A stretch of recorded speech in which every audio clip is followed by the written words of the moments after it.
খুলনার ডুমুরিয়া উপজেলার ধামালিয়া এলাকায় তুচ্ছ ঘটনাকে কেন্দ্র করে কামরুল বিশ্বাস নামে এক যুবককে মাথায় আঘাত করে মারাত্মক জখম করার অভিযোগ পাওয়া গেছে স্থানীয় ইলেকট্রিক মিস্ত্রি আবু সাইদ বিশ্বাসের বিরুদ্ধে। বর্তমানে খুলনা মেডিকেল কলেজ হাসপাতালে মৃত্যুর সঙ্গে পাঞ্জা লড়ছেন তিনি। গুরুতর আহত হতদরিদ্র কামরুল বিশ্বাস ওই এলাকার মৃত ফজর আলী বিশ্বাসের ছেলে এবং হামলাকারী আবু সাইদ বিশ্বাস বরুণা এলাকার মতিয়ার বিশ্বাসের ছেলে। এদিকে এই ঘটনায় থানায় মামলা দিতে গেলে থানার ভারপ্রাপ্ত কর্মকর্তা মামলা নিতে গড়িমসি ও স্বজনদের সাথে দুর্ব্যবহার করেছেন বলে অভিযোগ করেন ভুক্তভোগীর পরিবার। খোঁজ নিয়ে জানা গেছে আহত কামরুল বিশ্বাস ধামালিয়া এলাকায় গরু কেনা বেচা করে জীবিকা নির্বাহ করে আসছেন। গত 14 জুন বিকেলে ধামালিয়া বাজারের হাকিম ইলেকট্রনিক্সের দোকানের মধ্যে ওই দোকানের মালিক আবু সাইদ বিশ্বাসের সাথে গরু কেনা বেচাকে কেন্দ্র করে বাকবিতণ্ডা হয়। এক পর্যায়ে হাতে থাকা স্ক্রুড্রাইভার দিয়ে কামরুল বিশ্বাসকে আঘাত করেন আবু সাইদ বিশ্বাস। পরে রক্তাক্ত জখম অবস্থায় স্থানীয়রা উদ্ধার করে এলাকায় একটি বেসরকারি ক্লিনিকে চিকিৎসা করান তাকে, কিন্তু অবস্থার অবনতি হওয়ায় দুদিন পরে চিকিৎসকেরা তাকে খুলনা মেডিকেল কলেজ হাসপাতালে রেফার করেন। বর্তমানে তিনি খুলনা মেডিকেল কলেজ হাসপাতালে চিকিৎসাধীন রয়েছেন। এদিকে আহত কামরুল বিশ্বাসের স্ত্রী নার্গিস বেগম অভিযোগ করে বলেন, হামলাকারী আবু সাইদ বিশ্বাস প্রভাবশালী হওয়ায় আমাদের বিরুদ্ধে একটি মিথ্যা মামলা করেছেন, অথচ থানা পুলিশ আমাদের মামলা গ্রহণ করছে না। কান্নাজড়িত কণ্ঠে স্বামীকে বাঁচানোর আকুতি জানান তিনি। আমরা একটা সুটকো বিচার চাই, আমরা গরিব মানুষ বুঝলে, যাতে আমরা সঠিক বিচারটা আমরা আপনাকে কাছে দাবি করি, এটাই অনুরোধ।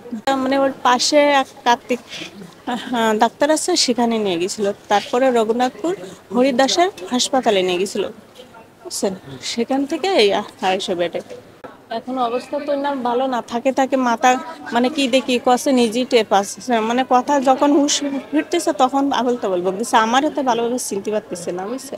আর সেই রক্ত তো ঢাকায় রিপোর্ট করতে গেছে, সে রিপোর্ট আসলে তো বোঝা যাচ্ছে কি হবে না হবে।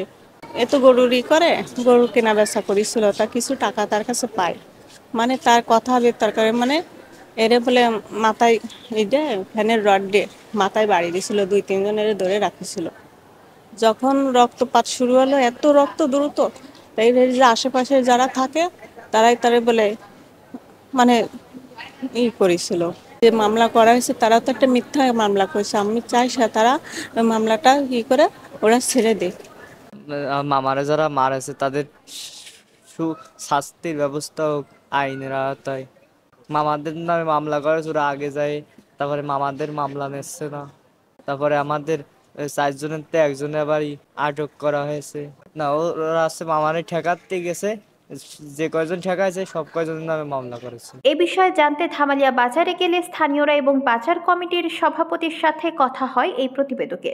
তারা বলেন, গুরুতর আহত অবস্থায় কামরুল বিশ্বাসকে যারা ওই সময় উদ্ধার করেছে তাদের নামে আবু সাইদ মিথ্যা মামলা করেছেন, যেটির কোনো ভিত্তি নেই। ওই দিন আসরের নামাজের সময় এই ঘটনা ঘটে। আমি নামাজ পড়ে এসে দেখি যে কামরুলের মাথায় দিয়ে রক্ত পড়তেছে। পরবর্তী সকালে এসে আব্বা বলতে যে এই ব্যাপার ঘটনা ঘটে জানো? আমি বললাম যে আমি জানি যে মারামারি হয়েছে, এখন সেই ডে বিস্তারিত জানি না, সাজাদ ভাই আসুক, সিনিয়র ব্যবসায়ী, তারপর আমরা বাজারে সবাই বসে একটা কিছু করবেন, করলে কিছু করতে হবে না, যার কেউ নেই তার কেউ আছে, আমরা আমাকে মতো কাজ করবেন। এটা হচ্ছে আবু সাইদের আব্বা বললো সকালে। কামরুলের অবস্থা খারাপ, কামরুলি খুলনায় নিয়ে গেছে, তার জন্য চাঁদা উঠেই বেড়াইছি, সারা গ্রামে হাত পেতে বেড়াইছি, বেড়াই ওরা চিকিৎসাও করাচ্ছি। আমি চাইছিলাম যে একটা সমাধানে আসুক, কিন্তু ও যে কাজ করেছে, কেস করে যে কায়দায় জড়াই দিচ্ছে, আর এরা কেস করতে গেলে কেসও নিচ্ছে না, ওসি সাহেব ডাকে কেসের ফেরত দিচ্ছে, যে কেস নাই। কামরুল ইসলামের যে আবু সাইদ মেরেছে, ওনাকে মেরেছে রড দিয়ে মেরেছে, রড দিয়ে মারার পরে এখানে ফুটো হয়ে গেছে, ওনাকে 3 টুকরো হাড় পাওয়া গেছে। তা আমরা এটা সুস্থ বিচার সরকারের কাছে আবেদন।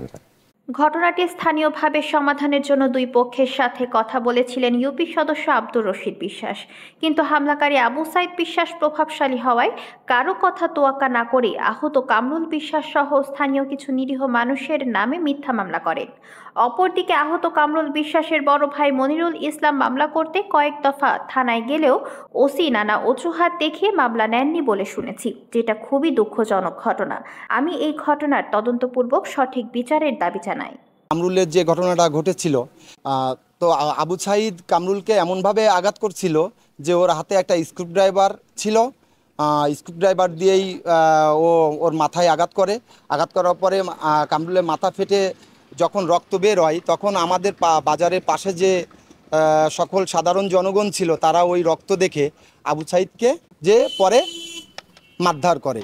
তবে আমাদের স্থানীয় যারা মারধর করে তাদের মারধরের পরেও আবু সাইদ এবং কামরুলের দুইজনের ক্ষতির ভিতরে কামরুলের অবস্থা খুব খারাপ হয়ে যায় পরবর্তীতে, এবং তাকে লাস্ট ফিনিশিংয়ে তার মাথার হাড় ভেঙে যায়। এই মামলাটা আবু সাইদই করছে, এবং আবু সাইদের সঙ্গে প্রাথমিক পর্যায়ে আমাদের যে আলোচনা হয়েছে যে আমরা স্থানীয়রা বাজারে বসে ধামালিয়া এবং বরুণার যে সুদীজন আছে তাদেরকে ডেকে আমরা সমাধান করে নেব, আলোচনা করে সমাধান করে নেব।